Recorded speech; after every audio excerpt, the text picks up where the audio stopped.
আসসালামু আলাইকুম রহমতুল্লাহ। আজকে প্রশ্ন হলো, কুরবানি কার উপর ওয়াজিব হয়, অথবা কি পরিমাণ সম্পদের মালিক হলে একজনের উপর কুরবানি ওয়াজিব হয়, জানালে কৃতজ্ঞ হব। এই প্রশ্নের উত্তর হলো, প্রাপ্তবয়স্ক সুস্থ মস্তিষ্ক সম্পন্ন প্রত্যেক মুসলমান নর নারী মুকিম ব্যক্তি যে 10 জিলহজ শুভে সাদিক থেকে 12 জিলহজ সূর্যাস্ত পর্যন্ত সময়ের মধ্যে প্রয়োজন অতিরিক্ত নেশাব পরিমাণ সম্পদের মালিক হবে, তার উপর কুরবানি করা ওয়াজিব হবে।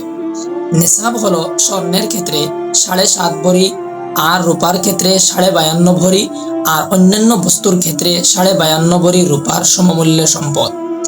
স্বর্ণ বা রূপার কোনো একটি যদি পৃথকভাবে নেশাব পরিমাণ না হয়, তবে স্বর্ণ রূপা উভয়টি মিলে কিংবা এর সাথে প্রয়োজন অতিরিক্ত অন্য বস্তুর মূল্য মিলে 52.5 ভরি রূপার সমমূল্যের হয়ে যায়, সেক্ষেত্রে কুরবানি ওয়াজিব হবে। স্বর্ণ রূপার অলংকার, নগদ অর্থ, যে জমি বাৎসরিক খোরাকের জন্য প্রয়োজন হয় না এবং প্রয়োজন অতিরিক্ত আসবাবপত্র, এসবই কুরবানির নেশাবের ক্ষেত্রে নির্ভরযোগ্য। একজন ভাই প্রশ্ন করেছেন, আমার কাছে কিছু টাকা আছে, কি পরিমাণ টাকা থাকলে কুরবানি ওয়াজিব হয়, আর কুরবানি করলে কি ফজিলত পাওয়া যায় তা জানতে চাই। ওয়ালাইকুম আসসালাম রহমতুল্লাহ।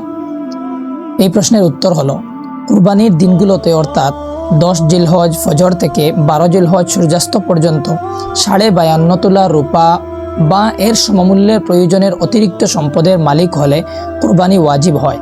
এর চেয়ে কম সম্পদের মালিক হলে কুরবানি ওয়াজিব হয় না। উল্লেখ থাকে যেন টাকা পয়সা, সোনা রূপার অলংকার, ব্যবসায়িক পণ্য, প্রয়োজন অতিরিক্ত জমি, সারা বছরে ব্যবহার হয় না এমন অপ্রয়োজনীয় আসবাবপত্র, এসব কিছুর মূল্য কুরবানির নেশাবের ক্ষেত্রে হিসাবযোগ্য।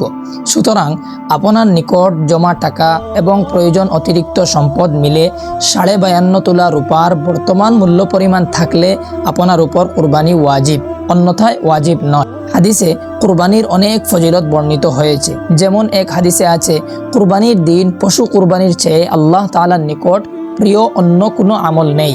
অন্য হাদিসে আছে, হযরত আলী রাদিয়াল্লাহু তাআলা আনহু বলেন, রাসূলুল্লাহ সাল্লাল্লাহু আলাইহি ওয়াসাল্লাম হযরত ফাতিমা রাদিয়াল্লাহু তাআলা আনহাকে তার কুরবানির নিকট উপস্থিত থাকতে বললেন এবং ইরশাদ করলেন, এই কুরবানির প্রথম রক্তবিন্দু প্রবাহিত হওয়ার সাথে সাথেই আল্লাহ তাআলা তোমার গুনাহসমূহ মাফ করে দিবেন। তিনি জিজ্ঞাসা করলেন, এটা কি শুধু আহলে বাইতের জন্য না সকল মুসলমানদের জন্য?